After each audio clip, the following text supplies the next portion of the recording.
Oke, dan tambahan sedikit, menurut Bang Firdaus, dengan ada pernyataan Doktip, ya, di sampingnya itu, makanya kita dari tadi kita nggak bahas nih, karena di sampingnya ada Bang Rasman itu, waktu pas ada preskon, bahwasanya menyatakan DRL akan sudah ada 50 miliar yang menuju ke dokter detektif ini untuk mengajak damai. Gimana analogikanya, Bang Firdaus? Kalau saya nggak percaya omongan dia 50 miliar. Daripada dokter di Chatli bayar dia 50 miliar, kasih aja saya 500 juta, saya habisi semuanya. Iya, mau di belakangnya ada Rasman pun nggak ada masalah. Kan saya nggak ada urusan sama Rasman. Ngeri memang ini apa? Uji Doktip nanti Ya, apabila saya boleh Bang Willy, uji juga Bang Deddy kalau saya juga Bang tidak Willy, memahami. Ah, ya siapa Mbak tahu Doktip. kita dipanggil, ya saya pemberilah, ikhlaslah tanpa ada bayaran. Penting tiket saya ditanggung, saya terbang.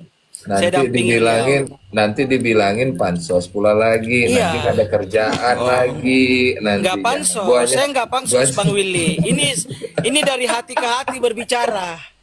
Saya sudah capek, justru saya membantu orang itu pasti ada subsidi silangnya, kita bantu orang. Intinya ini dalam Al-Qur'an ya. Barang siapa kita siap Bang perang Yandri, juga lah. Bang Yandri, Sama-sama kita Bang Yandri diam dulu. Bang semua.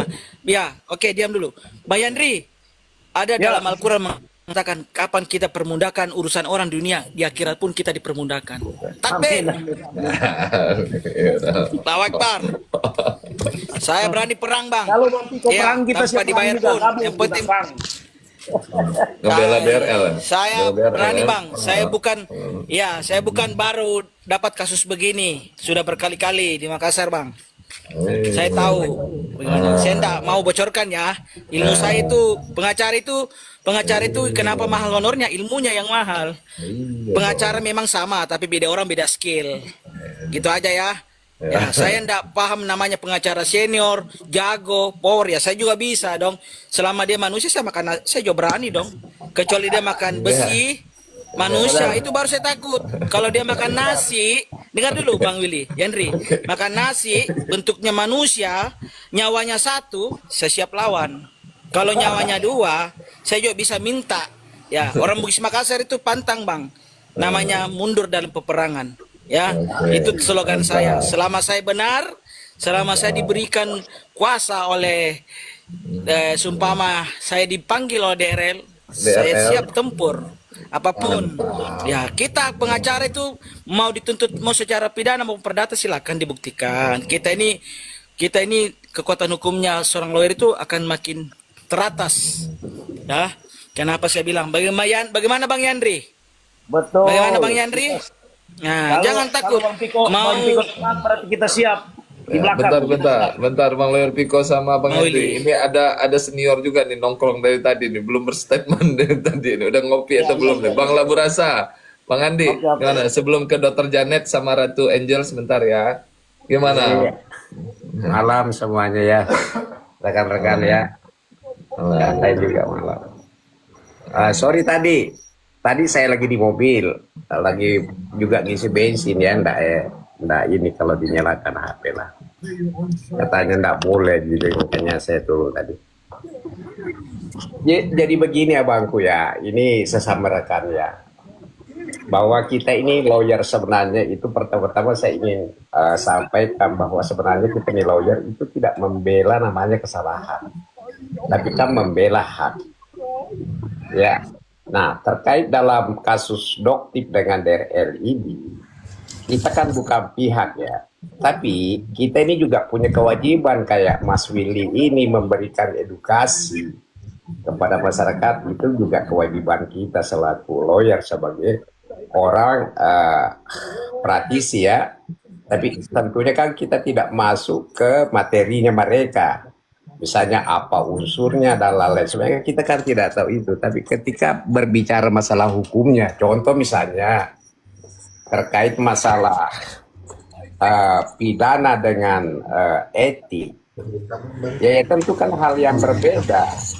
Nah, saya pikir pertama-tama saya ingin sampaikan bahwa namanya kode etik itu, semua saya pikir bahwa kode etik juga termasuk dalam kedokteran itu diatur di dalam pasal 18 itu kan disebutkan bahwa pada intinya bahwa sesama rekan sejawat itu harus saling menjaga saling menjaga solidaritas.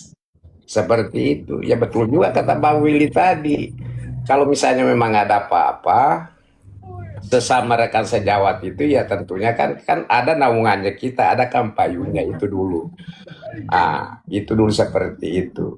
Tapi karena kalau itu pidana seperti dengan tadi Bang Deddy bilang, kalau penipuan ya tentunya kan ranahnya itu adalah memang pidana itu tentu kan ada kita kalau pidana itu begini ya, kalau mengacu kepada KUHP lama ya bahwa pidana pelapor itu memiliki hak ya, memiliki hak. Hak itu boleh dipakai, boleh tidak.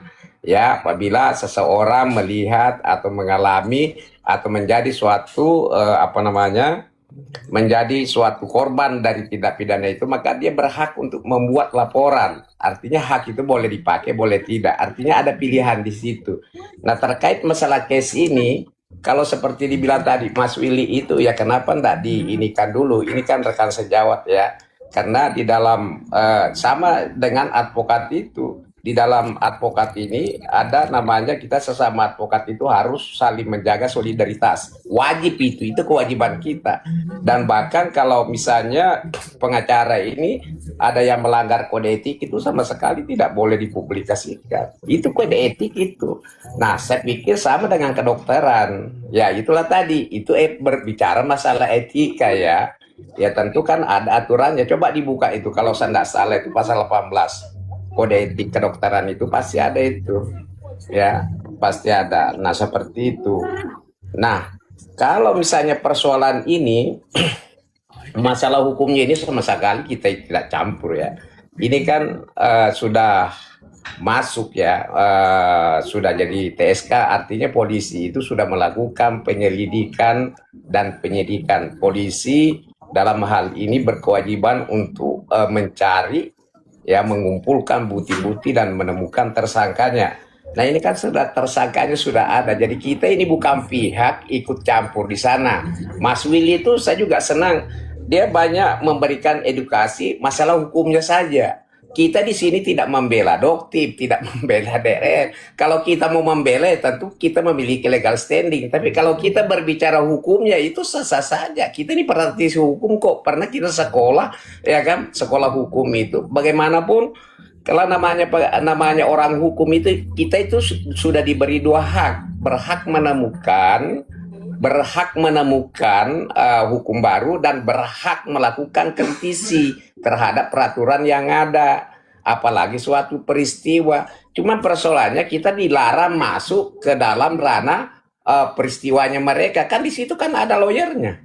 Masa kita mau mengatakan, wah ini begini, ini kurang alat buktinya, ini kurang faktanya, dan lain-lain. Ini tidak mungkin karena kita tidak memiliki hak di sana. Tapi kalau hukumnya misalnya, pra peradilan itu apa sih? Pra peradilan itu formilnya. Apakah sah penetapan tersangkanya atau tidak? Masih ada nggak formilnya yang dilanggar atau tidak? Itu kan ranahnya di sana.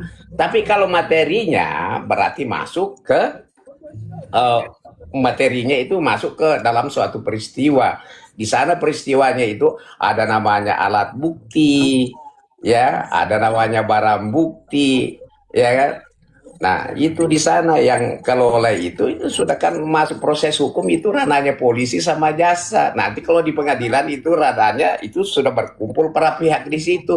Ada terdakwanya, ada hakimnya, ada pengacaranya, ada jaksanya. Yang tahu persis peristiwa itu para pihak itu. Jadi kita tidak boleh masuk di dalamnya bahwa ini patahnya begini, tidak boleh. Ya kan? Tapi kalau hukumnya saja, hukumnya itu kan ada dua, ya kan? Ada dua, formil dan material. Kalau itu yang dibahas itu sah-sah saja saya pikir. Kira-kira begitulah intinya bahwa kita di sini sesama lawyer ini kita tidak pernah mau masuk ke materinya mereka. Kedua, kita di sini juga tidak membela Doktip. Kita juga tidak membela DRL. Kan yang kita luruskan di sini berbicara masalah hukumnya saja, formil dan materialnya. Seperti itu. Jadi kalau kita mau masuki materi ini saya pikir juga kita keliru ya. Karena kita ini bukan pihak, bukan kita. Kalau kita mau bela Doktip ya memangnya kita siapa? Kita tidak ada kuasanya. Kita ini lawyer, ya kan? Mau membela DRL kan tidak ada kuasanya, ya kan? Tapi kalau orang bertanya terkait masalah hukumnya, material Betul, dan formilnya, apakah sudah berjalan dengan baik? Ya tentu kita bisa menjelaskan. Bang, gimana sih kalau pidana, Bang? Ya kan, pidana itu apa sih, Bang? Ya kan, misalnya ini kan ada orang, jadi semua di dalam suatu peristiwa hukum itu, ya bisa saja terjadi di situ lebih daripada satu bidang hukum. Ada pidana, ada perdata. Tapi kalau misalnya memang itu terbukti bahwa kita melapor itu kan namanya minimal 2 alat bukti yang sah atau disebut bukti permulaan. Nah, setelah ada bukti permulaan itu maka polisi melakukan penyelidikan. Ya kan, tujuannya apa penyelidikan itu? Polisi menyelidiki bahwa apakah laporan atau aduan ini ada pidana atau tidak. Nah, kalau ada pidananya, otomatis mereka melakukan gelar untuk ditingkatkan ke tahap penyidikan. Apa tujuannya penyidikan ini sebenarnya?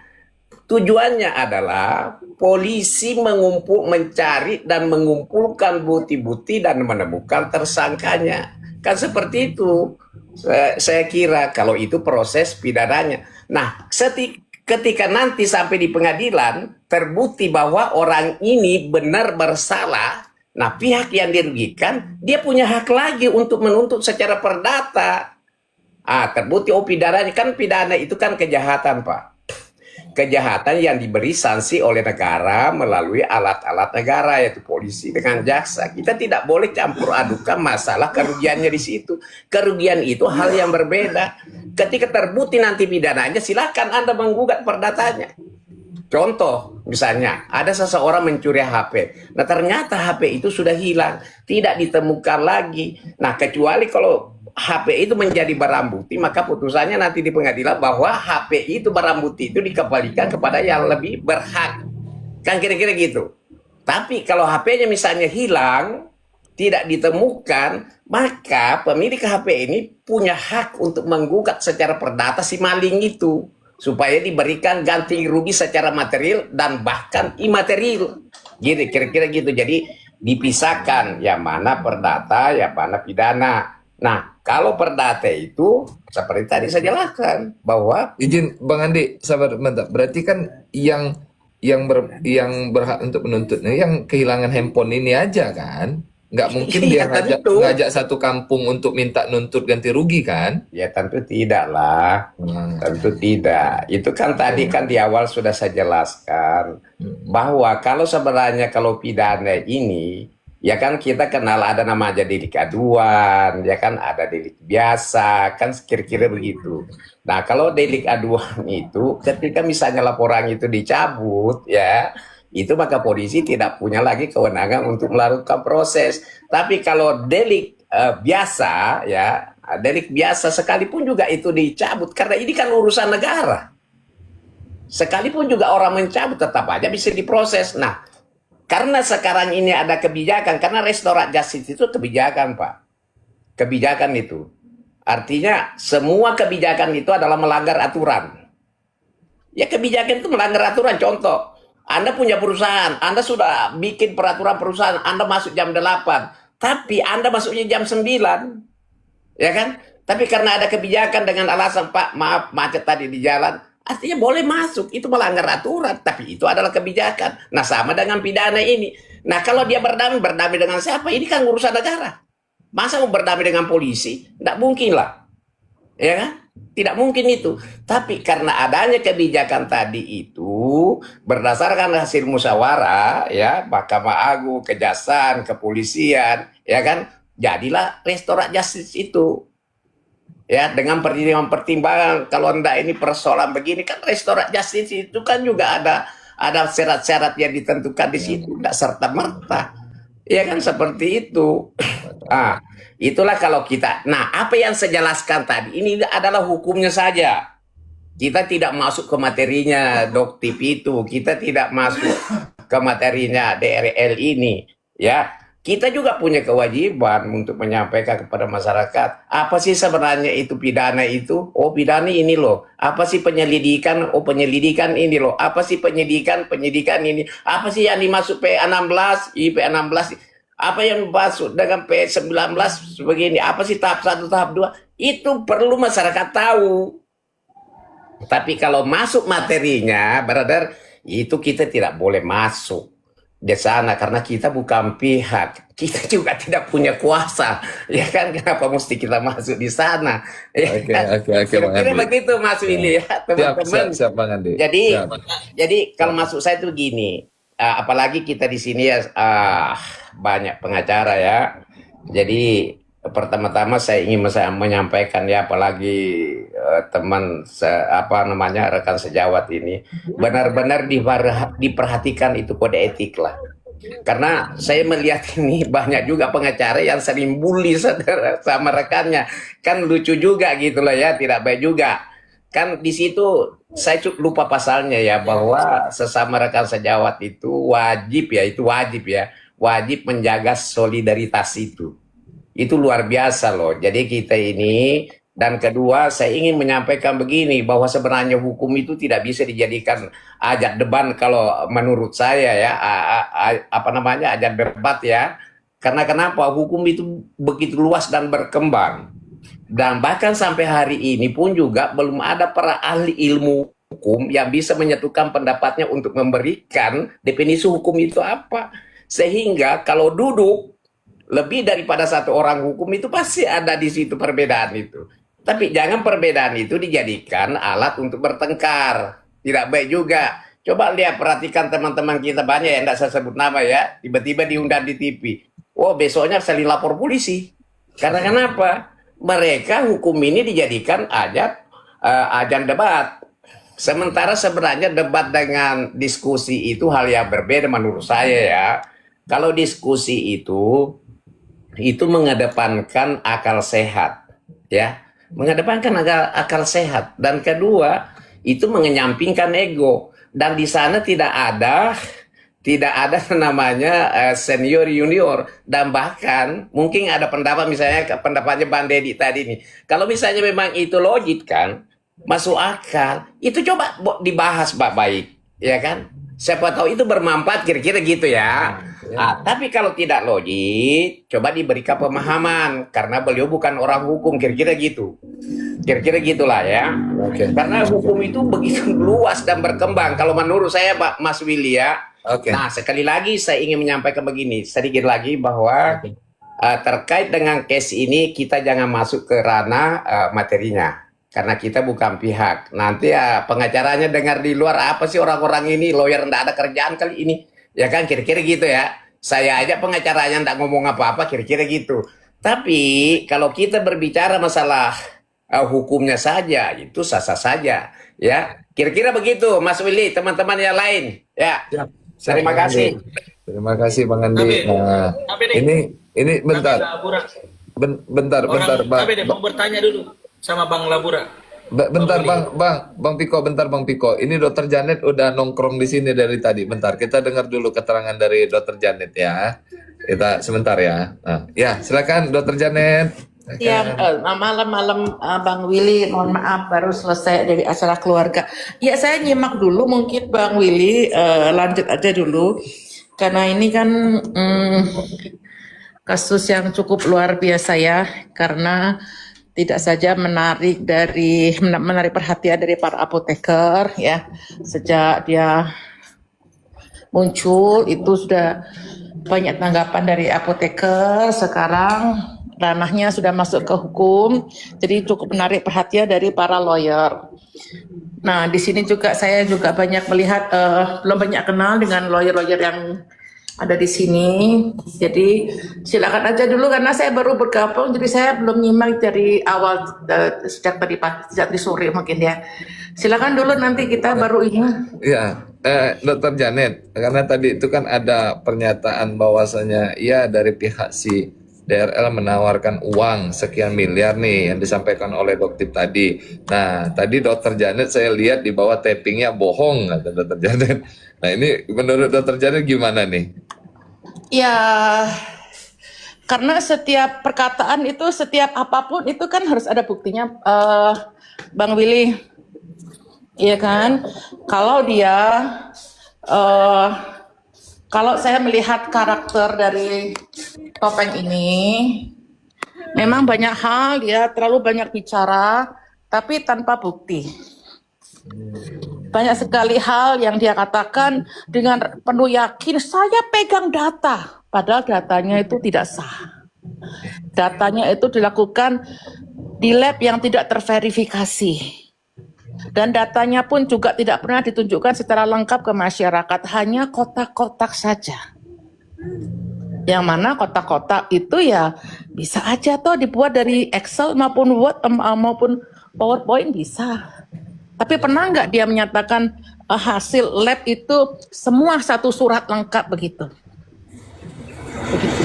Jadi dia mengatakan, oh dia membayar 50 miliar preketek. Kalau sudah dilihatkan utuh gimana Dokter Janet? Kalau dilihatkan utuh baru itu benar. Baru kita bisa percaya itu kebenaran. Tapi selama ini sejak 2 tahun ini kan nggak pernah, Pak. Bahkan ketika dia ditanya di persidangan, ditunjukkan nggak hasil lab itu ke BPOM? Saya tidak menunjukkan. Lupa kapan ngomongnya. Ya kan, jadi apa yang perlu kita percaya dari omongan orang seperti itu? Ya. Dan seperti yang semalam saya katakan, orang ini halu. Jadi dia punya waham kebesaran, dia waham kekayaan, dia waham, waduh uang sekian miliar. Fakta yang ada, rekaman yang beredar, baik CCTV yang ada suaranya, itu dia datang mengundang suami dari Dr. Resa dan di situ ada permintaan sejumlah uang. Itu rekaman yang sudah beredar di mana-mana. Tapi kenapa masyarakat lebih mempercayai omongan dia yang nggak ada faktanya? Kalau dia ngomong, ayo 50 miliar, ya buktikan dong. Oh nanti di persidangan, ya udah kita lihat di persidangan. Kan gitu aja. Iya kan? Iya, pakai hasil lab palsu itu kan yang diomongkan. Ya kemarin yang kita percakapan kita kan kemarin nggak selesai kan Bang Willy, karena kemarin yang diundang kan ibu-ibu kompleks ya. Jadi kita ngomong dia ikut nyerocos, kita ngomong dia ikut nyerocos begitu. Jadi akhirnya malah debat kusir. Kalau ini kan orang-orang yang intelek ya. Jadi ada satu ngomong kita diem, ada kita ngomong semua diem. Nah ini kan orang-orang yang intelek begitu loh. Kalau yang diundang ibu-ibu komplek ya kan begitu. Akhirnya jadi debat kusir yang nggak penting gitu. Kemarin kan banyak hal yang saya sampaikan dan belum dijawab dengan Bang Willy itu kan. Saya setuju dengan Pak Labu Pak Labu Rasa loh ya. Ini Pak Dr. Janet, Bang Andi Labu Rasa ini pengacaranya NM loh. Orang nambah aja. Oh iya nggak apa-apa walaupun Maksudnya walaupun ini pengacaranya enggak. NM. Iya, maksudnya Ya mohon kan? maaf. Maksudnya ini Mbak Dr. Janet, ini yang kita bahas fokus ke sini ya. Iya. Ini ya. Iya. Terus ini ya. Oke. Ya. Sip. Sip. Ini bukan masalah kita tidak suka dan tidak suka, bukan masalah itu. Saya setuju dengan apa yang disampaikan oleh Pak Labu Rasa itu, setuju. Kita sebagai orang yang berilmu, ya kan kita punya kewajiban untuk memberitakan mana yang benar, mana yang tidak benar. Setuju saya. Karena itulah kenapa saya akhirnya memberanikan diri untuk speak up. Tadinya nggak berani Bang Willy, karena belum ngomong aja kita udah diserang buzzer. Sudah diancam-ancam sama si Topeng di sosmed dia, ada jejak digitalnya. Saya belum bersuara itu. Begitu. Dan ketika saya bersuara pun saya diancam-ancam. Dengan Topeng diancam untuk dilaporkan polisi, tapi faktanya kan dia tidak bisa melaporkan saya, termasuk NM juga ngancam saya secara telepon. Ancam saya. Tetapi apa yang saya omongkan kan fakta. Kebenaran semua. Ada upaya-upaya permintaan uang, ada upaya-upaya pemerasan kan semua terbukti. Jadi ini bukan masalah suka nggak suka.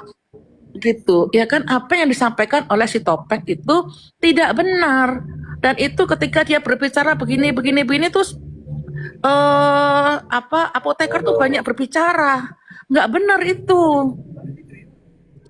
Misalnya sediaan kosmetik retinal diuji dengan parameter retinol, kan nggak masuk. Begitu, ya kan? Dan juga uji labnya yang di SIG sendiri, dia mencatat di websitenya bahwa uji laboratorium pada kosmetik ini untuk parameter niacinamide dan retinol itu belum terakreditasi.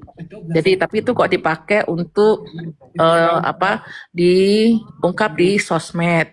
Dan juga selama ini kan dia tidak pernah mengungkapkan satu lembar begitu. Seperti hasil lab yang ditunjukkan oleh Dr. Esa Gladys ke saya. Ya kan, Dr. Esa Gladys itu ketika di review begini dia langsung mengecek lab kan, termasuk Dr. Gregory. Ketika dia langsung mengecek lab baik di laboratorium pabrik lokal, kemudian hasilnya seperti sekian, tidak sama dengan yang disampaikan oleh Doktip, kemudian ngecek lagi ke SIG, juga nggak sama yang disampaikan oleh Doktip. Dan di situ lengkap surat-suratnya itu Pak,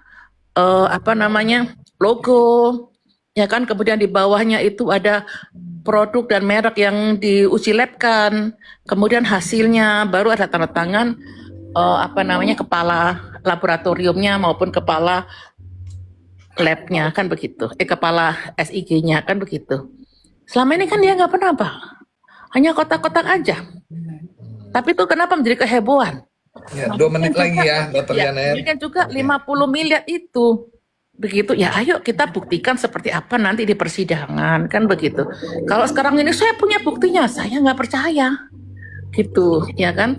Seperti itu sih, seperti itu. Jadi kalau sekarang kan Pak Laburasa tadi bilang dari tinjau dari segi hukumnya aja, karena kan memang bapak-bapak dan saya pun juga nggak tahu kan secara detail apa sih yang menjadi pokok-pokok permasalahan begitu. Oke lah, kita masuk ke pembahasan, karena kan kita punya hati yang sama ya, yaitu mengedukasi masyarakat, intinya kan begitu. Ya kan, mengedukasi masyarakat, bapak-bapak sebagai lawyer dan ibu juga sebagai lawyer kan juga ingin mengedukasi masyarakat, apa sih yang diperdebatkan seperti itu. Nah kemarin yang saya sampaikan itu seperti produk-produk Richard Lee, ya kan, dikatakan di situ nama mereknya itu white tomato. Di kandungan di kandungannya ditulis L-glutathione. Ya kan, apakah itu menjadi apa perlu diceritakan ulang apa nggak usah ya Pak? Nggak apa-apa, Dr. Janet, biar sama-sama ya, bisa oke, paham. supaya para pengacara bisa ini ya, karena ceritanya kan agak panjang sementara waktunya tinggal sedikit gitu. Jadi gini, bapak-bapak dan ibu lawyer yang saya hormati ya, jadi mungkin bapak-bapak, ibu-ibu pun kita ingin ada edukasi ya untuk masyarakat supaya ini pun dokter-dokter pun juga banyak yang nggak paham hukum gitu. Jadi mulai hal ini, kasus ini ya mungkin ada edukasi juga untuk para dokter, karena saya pun percaya ini pun menjadi menarik untuk para dokter begitu kan. Karena saya pun juga banyak memberikan edukasi hukum pada dokter-dokter begitu. Oke, jadi kan ada 3 hal ya yang dilaporkan Topeng ini. Saya mohon maaf, saya tidak mau menyebut dia dokter karena kasus dia di sini, lakon dia di sini, dia bukan sebagai seorang dokter. Karena dokter itu tidak boleh menyamar. Tidak boleh menyamar, ya kan, dengan nama samaran, ya. Dan kalau kita cari Doktip di daftar kedokteran itu nggak ada dokter yang namanya dokter detektif, nggak ada. Jadi di sini dia tuh tidak mewakili seorang dokter. Jadi seperti itu. Nah, kemudian soal jadi kalau ranah dokter bukan. Nah, kemudian ranah pengusaha, ya kan? Pengusaha pun, ya tadi kan di Pak Laburasa bilang sebagai seorang lawyer pun kita nggak boleh saling menjelekkan lawyer. Nah, tapi sebagai sama pengusaha klinik kecantikan, kosmetik, apakah juga boleh saling menjelekkan begitu? Ya kan harusnya kan ada lembaga yang lebih berwenang, antara lain BPOM gitu. Ya, jadi ini pun perlu disoroti seperti itu. Apakah ada etikanya seperti itu? Nah, poin-poin permasalahannya adalah jadi saya panggil dia Joker aja gitu ya, karena dia tidak mewakili dokter. Poin-poinnya gini, Pak lawyer dan Ibu lawyer ya. Si Richard Lee ini kan memproduksi suatu produk yang dia namakan white tomato. White tomato kemudian di kemasan situ tertulis kandungannya itu L-glutathione reduce. Kemudian dihebohkan oleh si Topeng atau Joker bahwa ada produk lain yang import yang masuk ke Indonesia namanya kristal tomato. Kalau nggak salah ya, kristal tomato gitu. Nah, di situ kristal tomato itu menulis komposisinya itu Solanum lycopersicum. Nah, Solanum lycopersicum apa sih artinya Solanum lycopersicum? Arti dari Solanum lycopersicum itu kan bahasa Latin ya, artinya tomat. Nah, kalau dari dari hasil laboratorium yang ditunjukkan oleh si Vera, itu sahabatnya si Doktip, ya kan? Vera menunjukkan sertifikat analisis dari laboratorium Cold Bio itu dari Amerika. Sertifikat itu produk name-nya L-glutathione reduce, appearance ya atau penampilannya atau sediaannya itu bubuk kristal putih, white crystalline powder. Jadi dari Cold Bio sendiri pun tidak pernah mencantumkan itu Solanum lycopersicum powder atau bubuk tomat putih. Tidak ada. Yang dicantumkan cuman serbuk kristal putih. Dan produknya itu mengandung L-glutathione reduce. Begitu. Nah, itu yang diperdebatkan oleh Doktip atau si Joker, bahwa itu tidak mengandung tomat putih, itu harus ada Solanum lycopersicum begitu ya, seperti itu. Jadi bolehkah seorang yang dia mengaku dirinya konsumen ya mereview dengan cara seperti itu berdasarkan apa? Nah, nanti teman-teman boleh silakan bahas dari segi hukumnya seperti apa. Itu karena informasi seperti itu, tapi segi hukumnya tolong para pengacara-pengacara yang terhormat ini bisa membahasnya. Yang kedua, sama lagi penamaan lagi gitu ya. Penamaan lagi gitu. Jadi ini di kliniknya si Dr. Richard Lee itu menamakan itu mini stem cell. Gitu. Kemudian si Topeng ini menyamar lagi ya kan, datang ke klinik di situ sambil ngecek-ngecek SIP Dr. Richard Lee dan sebagainya, menyamar dia datang mengecek sidak gitu kayak gitu, izin prakteknya dan sebagainya. Nah, kemudian dia mengatakan Richard Lee ini bohong katanya, ya ini bukan stem cell, ini sekretum gitu, ya maksud saya gini. Produk itu memang mengandung sekretum. Tapi di kliniknya Dr. Richard Lee, terapi itu dinamakan mini stem cell. Seperti itu. Kalau sedikit menjelaskan ya, kalau stem cell itu diambil dari organ hidup manusia, kalau sekretum itu hasil dari cairan stem cell, begitu. Jadi lebih aman, begitu. Nah, apakah penamaan itu suatu kriminal? Karena penamaan treatment di klinik itu kan tidak ada izinnya, tidak ada hukum yang mengatur. Seperti itu. Nah, ini pandangan para praktisi hukum seperti apa? Begitu.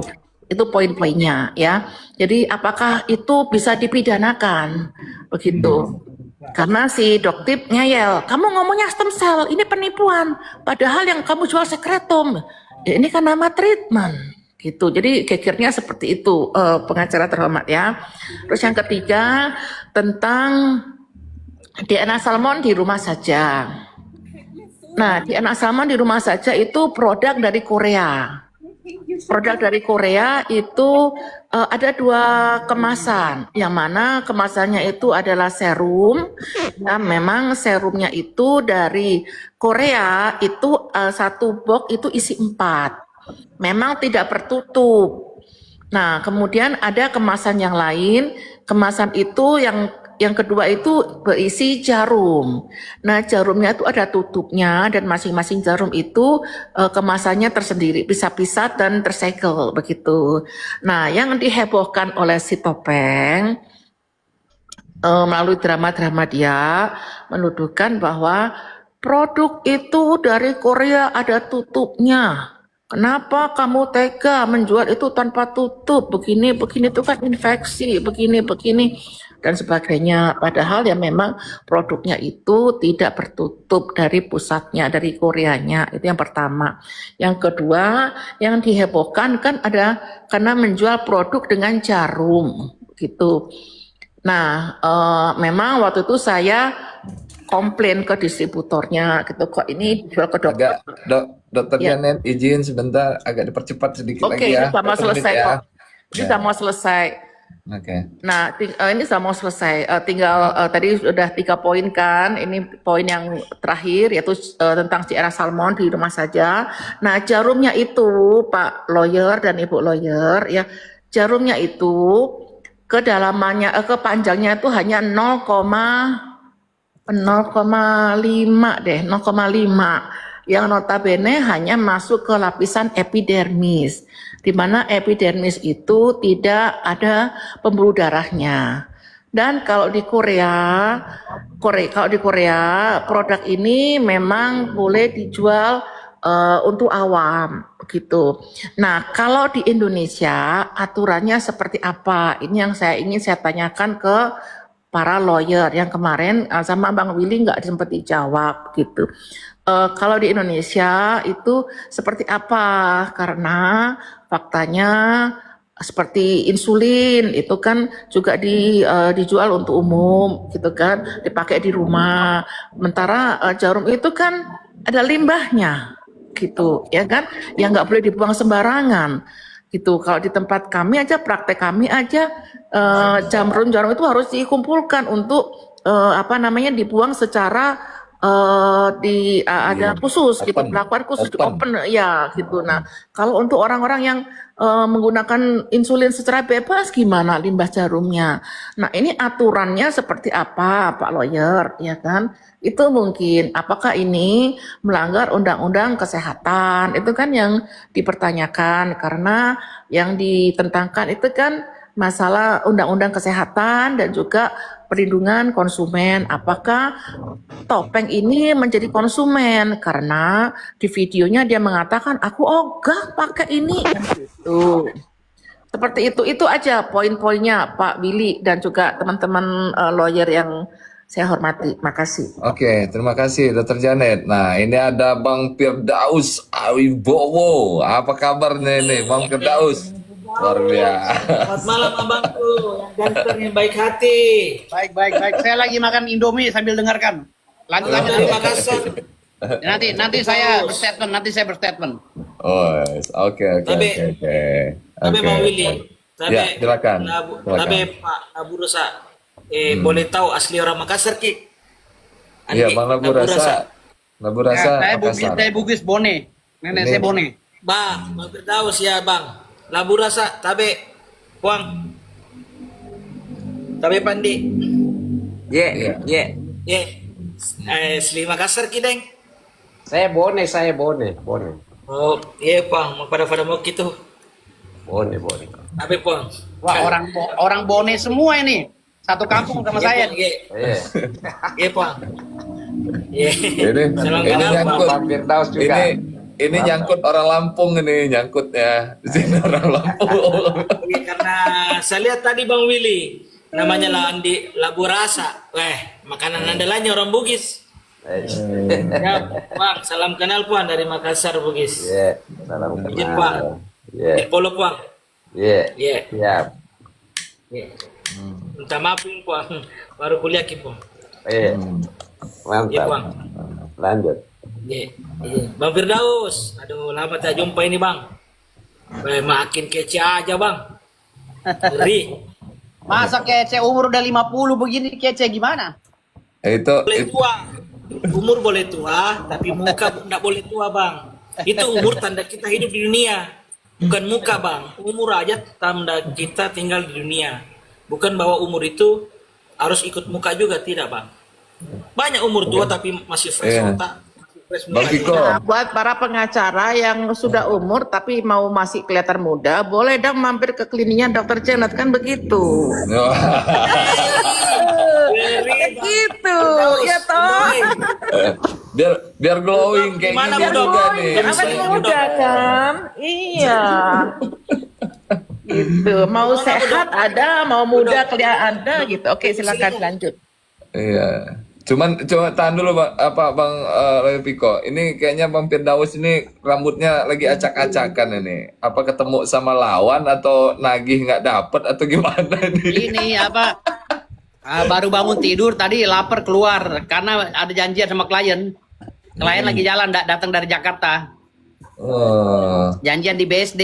Jadi saya bangun ya udah makan dulu deh sambil nunggu klien. mantap.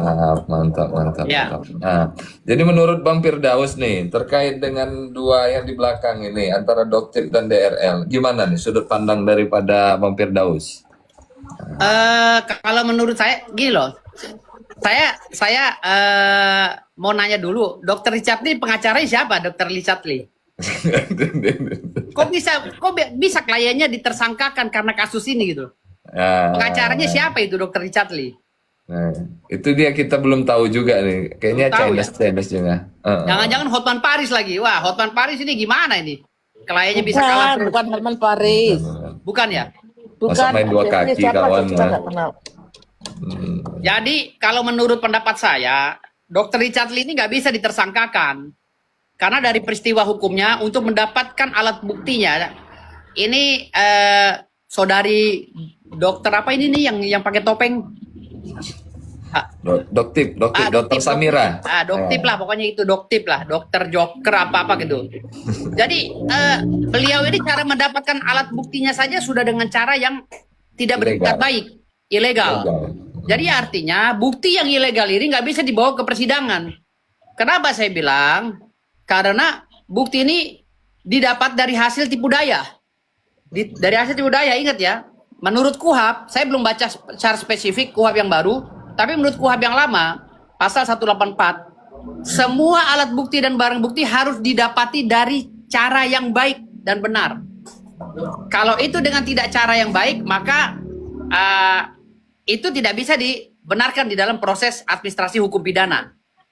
Yang kedua, kalau undang-undang kesehatan dimaknai sebagai pelanggaran, ya, maka ini harus banyak lebih dari 10 orang atau 100 orang yang dirugikan.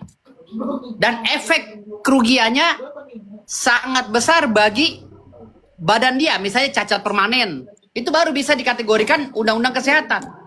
Kalau hanya berjibaku di masalah merek, masalah ini, itu, dan kasus-kasus yang pernyataan yang direkayasa, itu nggak bisa. Dokter Richard Lee bisa melaporkan balik dokter topeng itu, gitu loh. Jadi bisa lapor balik. Atau dokter Richard Lee mengambil jalan itu ngajukan gugatan perbuatan melawan hukum karena mendapatkan alat bukti itu dengan cara yang tidak baik. Ajukan PMH. Nah, nanti setelah PMH berjalan kita ajukan juga pemberhentian proses pidana sementara sesuai dengan Perma nomor 2 tahun 1956. Jadi perkara perdatanya kita uji dulu. Gitu.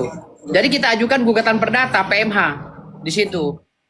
Karena apa? Karena prosesnya yang saya lihat sekilas ya dari cerita ibu tadi, saya belum lihat secara, karena saya anggap nggak menarik kasus Dr. Richard Lee gitu loh. Saya lagi pegang kasusnya Vanessa melawan suaminya di Mabes Polri. Suaminya seorang kombes polisi. Jadi karena saya anggap kurang menarik, saya tidak mempelajari secara spesifik. Tapi dari cerita ibu dokter tadi, saya bisa ngambil kesimpulan bahwa cara dokter Topeng ini keliru dengan mengelabui dokter Richard Lee untuk mendapatkan barang bukti atau alat bukti. Alat buktinya yang sudah didapati dari hasil propaganda, hasil etikat tidak baik, itu tidak sah di hadapan hukum, tidak sah. Gitu loh. Harusnya pada saat pertama kali dokter Richard Lee dilaporkan, pengacaranya ajukan permohonan perlindungan hukum kepada Polres dan kepada Kapolda pada saat itu. Gitu loh. Namun mungkin dokter Richard Lee udah percaya diri karena di belakangnya ada Hotman Paris kan gitu. Mungkin kan dia dekat dengan Hotman Paris tuh. Mungkin dia pede ya kan, padahal Hotman Paris sering kalah juga kan gitu. Jadi di sini menurut saya ya langkah-langkahnya ini udah terlanjur. Nasi udah jadi bubur, tetapi hemat saya coba upayakan lapor balik atau gugat balik. Lapor balik atau gugat balik itu lebih baik, tapi mekanismenya seperti apa nanti saya nggak bisa bongkar secara detail. Takut pengacaranya udah dapat bayaran, saya nggak dapat ngasih ilmu kan. Saya ngasih ilmu tapi nggak dapat apa-apa kan gitu. Jadi pengacaranya suruh berpikir gitu. Paling-paling di eksepsi nanti diberi kesempatan kepada Dr. Richard Lee untuk mengajukan eksepsi gitu. Terima kasih. Oke, dan tambahan sedikit, menurut Bang Firdaus, dengan ada pernyataan Doktip, ya di sampingnya itu, makanya kita dari tadi kita nggak bahas nih, karena di sampingnya ada Bang Rasman itu waktu pas ada preskon, bahwasanya menyatakan DRL akan sudah ada 50 miliar yang menuju ke dokter detektif ini untuk mengajak damai. Gimana analogikanya, Bang Firdaus? Kalau saya nggak percaya omongan dia 50 miliar. Daripada dokter Richard Lee bayar dia 50 miliar, kasih aja saya 500 juta, saya habisi semuanya. Iya, mau di belakangnya ada Rasman pun nggak ada masalah, kan saya nggak ada urusan sama Rasman. Ngeri memang ini abangku, ngeri. Oke. Takbir dulu bang, Allahu Akbar. Allahu Akbar. Coba. Ini siapakah yang mau menanggapi? Bang Laborasa dulu ataukah Bang Lawyer Piko ini? Lanjut aja Pak Willy, lanjut. Oh ya sudah. Oke, Bang Lawyer Piko silakan. Gimana ini? Ini kasih, dapat Pak. ini Oke, dari Bang bicara, Firdaus terima kasih, ini. teman-teman. Oke, pendapat Bang Firdaus itu saya sebetulnya tadi mau bahas, tapi kan ini kan pembahasannya tadi bahas tentang Bang Deddy, pernyataannya kita bahas, tapi di sini sudah ada narasumber pernyataan terhadap Bang Firdaus itu, saya memang larinya ke perdata karena bukti yang diajukan itu bisa kita lakukan PMH itu perbuatan melawan hukum. Nah, untuk menghentikan proses pidananya dulu, bukan menghentikan ya, memberhentikan sementara karena ada gugatan perdata yang dimana dengan orang yang sama. Nah, itulah gugatan PMH itu nanti mengacu atas dasar putusan itu apakah gugatannya diterima atau tidak. Tapi kan proses ingkrahnya kan panjang. Mungkin begitu ya Bang Firdaus ya. Nah, ketika kita sebagai DRL sebagai penggugat tergugat oleh Doktip, nah dia dimenangkan terus dia banding, kan belum ingkrah sampai kasasi, bisa saja sampai PK. Nah itulah yang dijawab perdata itu yang sangat panjang, sehingga itu proses pidana ini masih terhenti, masih di situ saja. Jadi saya salut pendapat itu. Saya juga tadi itu mau bicarakan itu, tapi saya baru tahu dijelaskan oleh Dr. Janet bahwa banyak bukti-bukti yang dikeluarkan oleh Doktip itu yang tidak sesuai dengan faktanya, berbicara saja untuk mengelabui para netizen. Itu saya salut pendapat dengan Dokter Janet ini. Kenapa saya bilang saya salut dengan Dokter Janet ini? Inilah Dokter Janet yang ahli juga, mengetahui bahwa banyak yang dia sudah ikuti proses tersebut ini, sehingga pernyataan Doktip itu saya tanda kutip ya, saya tidak menuduh, tapi kadang orang yang berbicara terlalu panjang, terlalu banyak, membicarakan terlalu memuncurkan kepada dirinya dan sebagai pelapor, itu kadang itu blunder juga sih, blunder. Kayak contoh tadi Bang Firdaus mengatakan bahwa ini si Doktip sudah ada perdamaian, sudah ada pembicaraan 50 miliar. Ya saya berpikir sama Bang Firdaus, cocok juga sih Bang Firdaus bilang, kalau daripada dikasih 50 miliar, mending 500 juta. Ya kita berdarah-berdarah, kita membela ya. Betul itu Bang Firdaus bilang. Itu saya sepakat loh.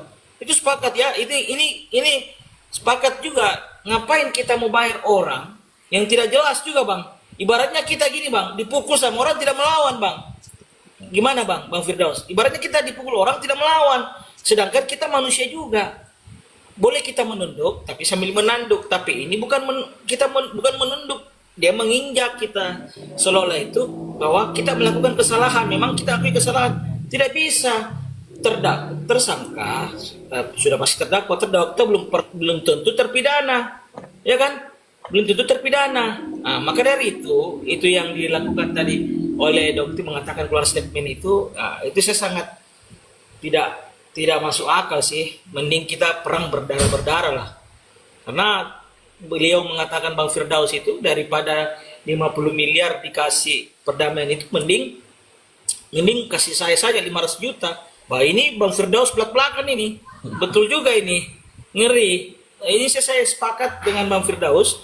Ya, kalau Bang Firdaus mengeluarkan statement atau langkah-langkah memang bocoran ilmu kita itu. Itulah seorang lawyer. Kapan kita bocorkan ya? Dia yang dapat uangnya, lawyernya, kita yang dapat ruginya. Betul juga Bang Firdaus bilang. Itu saya sepaham Bang Firdaus. Suatu frekuensi juga pernyataan Bang Firdaus. Jadi kita kalau mau bocorkan ya tidak mungkin lah. Di sinilah takutnya dia cuma nanti lawyernya nonton dari luar. Dia menonton dari luar sehingga bocoran itu dia bisa jadikan buat dia untuk melangkah-langkah proses yang dilakukan. Langkah hukum dan celah hukum. Iya, gitu Bang Willy. Jadi saya sangat sepakat pendapat Bang Firdaus. Semoga Bang Firdaus juga dipanggil oleh Derel gitu. Saya doakan daripada Bang dapat 50 miliar, Doktip enak aja. Saya kalau jadi lawyernya Derel, aduh, ngapain mau kasih uang? Ibaratnya emangnya uang itu di kayak kertas kasih uang itu yang jelas, tapi yang koran mungkin yang Bang sesuai dengan tujuannya gitu. Tapi kalau kasih uang tidak sesuai dengan fakta, apanya yang tidak bisa dibuktikan? Itu tadi Bang Firdaus mengatakan ada pasal yang mengatakan dengan Dokter Janet itu, yaitu barang siapa yang yang mengada-ngada berdasarkan pembuktian itu, ya itulah dasar bukti. Nanti kita mengajukan ke Perdata PMA perbuatan melawan hukum. Mungkin begitu Bang Firdaus. Terima kasih Bang. Satu lagi saya tambahkan bahwa hari ini kan Dr. Richard Lee kan ditersangkakan dengan tersangka tunggal kan. Sementara kalau terkait dengan undang-undang kesehatan itu harus semuanya dipanggil, termasuk si pemilik perusahaan pabrik maklon atau apa itu. Dipanggil semua karyawan-karyawannya, karena hukum acara pidana tidak bisa memanggil orang sepihak, apalagi ini berkaitan dengan kepentingan umum. Kalau kepentingan umum ini masuknya dalam delik umum atau delik biasa, tidak masuk dalam delik aduan absolut. Gitu loh. Kalau mau delik aduan absolut, kerusakannya dan kerugiannya harus besar. Kalau hanya kerugiannya bibir merahnya mencong gitu, masih bisa dipakai. Kalau mulutnya belum dijahit, nggak bisa tuh dibilang kerugian. Kalau dalam undang-undang kesehatan, karena undang-undang kesehatan itu mengacu kepada delik umum. Gitu. Jadi kalau seandainya ini dimasukkan ke dalam delik aduan absolut, ya berarti nggak relevan. Karena undang-undang kesehatan itu yang sudah saya pelajari, itu masuknya ke delik umum, harus banyak korbannya dan harus harus Bukan korban, benar-benar. tapi pihak-pihaknya Bang Firdaus, pihak-pihaknya bukan Iya, korban. pihak-pihaknya harus banyak yang berkorban, yang jadi korban, dan kerusakannya harus besar. Kerugiannya misalnya mukanya rusak, ya akibat daripada produk yang dikeluarkan oleh Dr. Richard Lee itu mukanya rusak misalnya, itu baru bisa undang-undang kesehatan dipakai. Sebenarnya kalau masuk di dalam penilaian saya dari penjelasan dari Dr. Janet tadi ya, saya nggak baca semuanya sih, saya nggak baca semuanya. Baru dengar dari penjelasan Dr. Janet sambil makan mie aja saya udah bisa simpulkan seperti ini gitu. Apalagi kalau dikasih berkas gitu. Saya bedah habis itu. Makanya saya bilang tadi sih sebenarnya ini Dr. Richard Lee dilaporkan dengan undang-undang kesehatan salah. Harusnya dilaporkan kalau peristiwanya seperti itu harus dilaporkan dengan pasal-pasal penipuan. Pasal penipuan. Jadi gini, Bang Firdaus. Iya. Jadi kan Dr. Richard Lee ini dilaporkan terkait dengan ada 2 undang-undang, yaitu Ya. Undang-Undang Kesehatan, ya di pasal 435-nya, dan juga di Undang-Undang Perlindungan Konsumen di pasal 62 ayat 1, pasal 8 ayat 1, pasal 9 ayat 1, Undang-Undang Nomor 8 tahun 1999. Nah, kalau yang dari segi sisi Undang-Undang Kesehatan, yaitu tadi terlalu panjang, makanya 2 undang-undang ini jadi bahan pertimbangan hakim bahwasanya ada nyangkut nih satu Undang-Undang Perlindungan Konsumen, makanya pra peradilannya DRL ini ditolak sama pihak pengadilan. Makanya kita lihat lagi 2 laporan dengan pasal yang berbeda ini masuknya di dalam delik umum atau delik khusus. Kalau seandainya delik umum nggak bisa digabung dari pertama kali P1 administrasi hukum pidana yang dimulai dilaporkan, harusnya pengacaranya protes. Nggak bisa yang namanya khusus dan umum dicampur, gitu loh. Makanya kalau menurut saya Undang-Undang Perlindungan Konsumen itu masuknya ke delik umum, ya. Tapi kalau Undang-Undang Kesehatan dia masuknya spesialis ya, khusus dia khusus. kalau menurut saya ya, sampai Memang nggak tahu lah. memang benar. Iya. Itu aturannya. Karena memang rangkaiannya akan panjang rangkaiannya. Makanya poinnya itu haruslah melalui MDP. Tapi tadi yang sempat juga diberitakan bahwasanya Doktip menyampaikan, ya kan sudah sempat di sidang etik sama MDP. Bukan masalah sidang etiknya, melainkan MDP ini adalah ada isinya MDP ini. Karena dulu MKDKI dan NKEK itu kan sudah dicabut, diganti dengan permen yang sekarang. Nah, Sedikit lagi Bang Firdaus. Nah, ya. jadi yang dimana tadi Doktip sempat naik sebentar. Nah, Doktip pun juga kan tadi sempat saya spill, supaya saya tanya nih, kerugian Doktip apa sih? Nah, tapi dia menyatakan bahwa kerugian saya membeli produk itu pakai uang saya pribadi. Nah, kalau memang di situ kata si Dr. Richard Lee ini, kalau kata Bang Firdaus gimana ya? Kalau kata Dr. Richard Lee, ya sudah gua ganti aja, berapa sih lu beli produk gua? Kan nggak ngakibatin luka, nggak ngakibatin cacat. Ya udah sini 10 juta gua ganti 20 juta nih. Nah, jadi gimana menurut pandangan Bang Firdaus nih? Saya tetap mengacu kepada statement saya pertama gitu loh.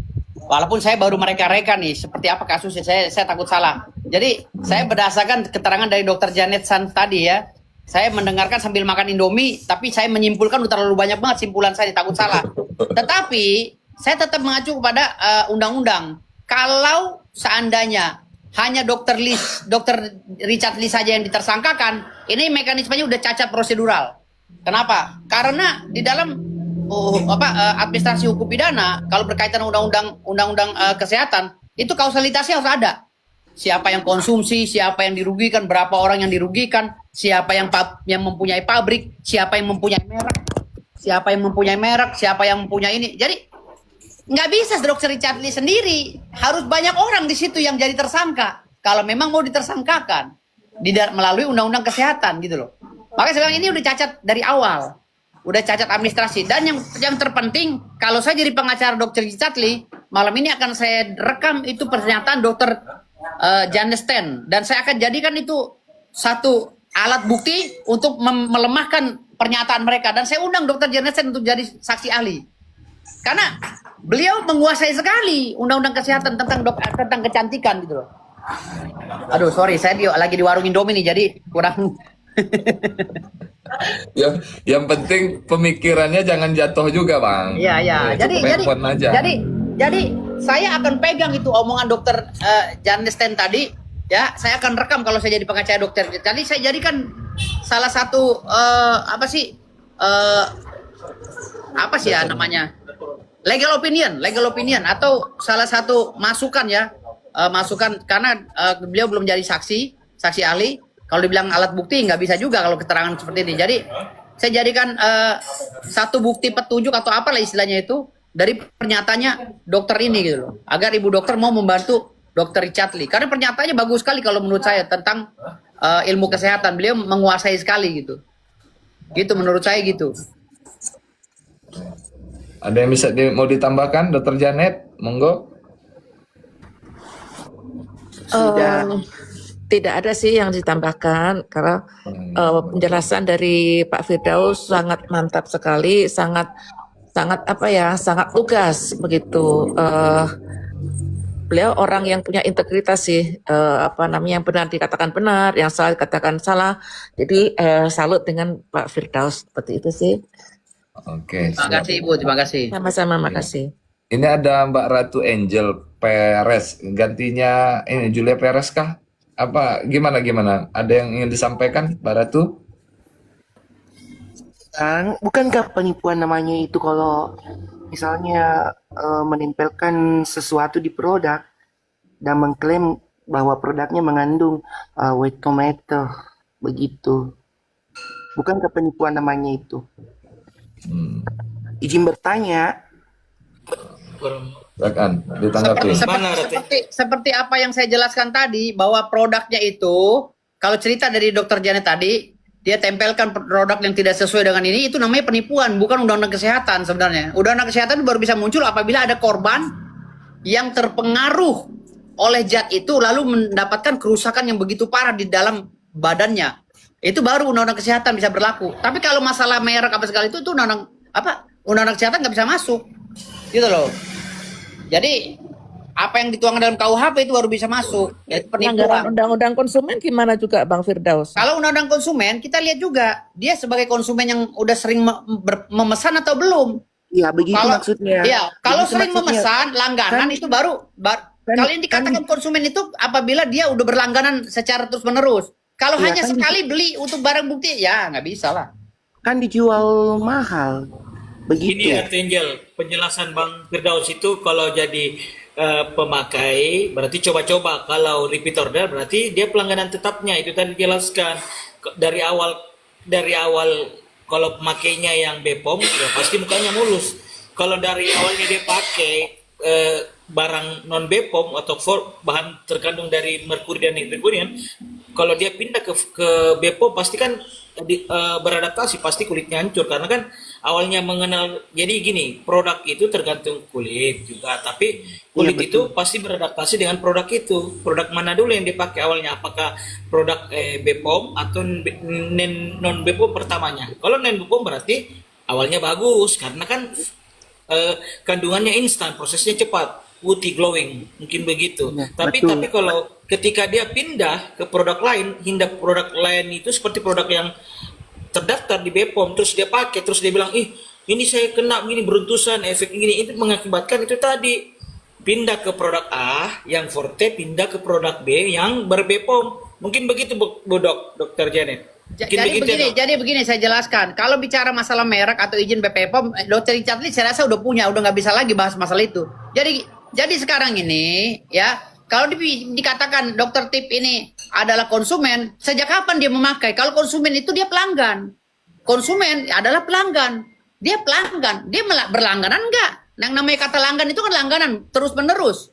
Izin menambahkan Bang Firdaus. Ya. Bahwa dalam video si Topeng dia mengatakan, aku beli loh, tapi aku ogah pakai gitu. Loh, apalagi ogah pakai? Nggak ada. Kalau namanya ogah pakai berarti kan dia malah menghina kan gitu. Malah menghina produknya Dokter Richard Lee. Kalau saya malah balikin lagi, kita gugat Undang-Undang Perlindungan Konsumen di gugatan bukan di laporan. Gugat 100 miliar. Karena di dalam Undang-Undang Konsumen itu bisa digugat itu. Dasar hukumnya itu PMH. Perbuatan melawan hukum. Tapi di rel juga pembohongan publik karena ada juga videonya seperti itu, mengklaim bahwa produknya itu mengandung white tomato. kalau masalah itu mengandung whey tomato atau tidak, mungkin dokter Richard juga diarahkan oleh si Maklon itu, yang pemilik Maklon dan lainnya. Itu masih panjang itu prosesnya gitu. Makanya saya bilang lebih baik diarahkan ke perdata. Gitu. Tapi masing-masing pengacara kan beda pandangan. Ya, jadi termasuk pun juga terkait dengan masalah ya namanya produk ya. Produk isinya kan supermi telur. Nah, jadi kalau isinya pas saat dibuka nggak ada superminya. Apa nggak ada telurnya? Nggak Cuman ada ada mie telurnya. aja. Nah, gimana itu Bang Bedor? Nah, gitu. Itu kan bahasa marketing Cuma ya. marketing, bahasa marketing. Makan iya, super mie telur, dicek nggak ada telurnya, cuma ada mie aja. Ya namanya orang marketing itu kalau dia jualan ya kalau seandainya dia pernah jualan mie telur lalu tato berubah jadi kepiting telur, itu nggak bisa dikatakan berbohong gitu loh. Bukan berarti penipuan itu gitu. Sama seperti pejabat-pejabat yang janji-janji kan, nanti saya akan bangun jalan ini, setelah jadi lupa kan gitu. Sama seperti itu kan, nggak bisa dipidana juga kan gitu. Sama seperti yang saya contohkan itu Bang Willy. Saya beli produk gambarnya gajah duduk. Saya buka kok isinya sarung, mana gajahnya kan gitu. Ya betul. Sama seperti itu, betul. Bisa nggak saya lapor ke polisi? Saya ini beli gajah, kok isinya sarung, mana gajahnya kan gitu. Beda Betul, ceritanya betul. itu Bu Dok. Beda ceritanya itu Bu Dokter, karena memang kita beli sarung mereknya gajah duduk seperti itu. Kosmetik apa bedanya? Cuma beda kandungan kan? Kan produknya namanya kosmetik. Yang membedakan kan kandungannya. Mungkin begitu ya, Dok? Iya, kita bukan membeli tomat putihnya, kandungan glutationnya itu yang memberikan efek kulit memutihkan, begitu. Tomat putih, kalau tomat putihnya seberapa? Tomat putih di pasaran, di sosial media itu banyak, murah, hanya 38.000. Tapi kan kita membeli ekstrak glutationnya. Itu yang bahan aktif itu yang bisa mempunyai efek ke kulit seperti mencerahkan kulit. Bukan semata-mata serpuk tomat putihnya yang kita beli.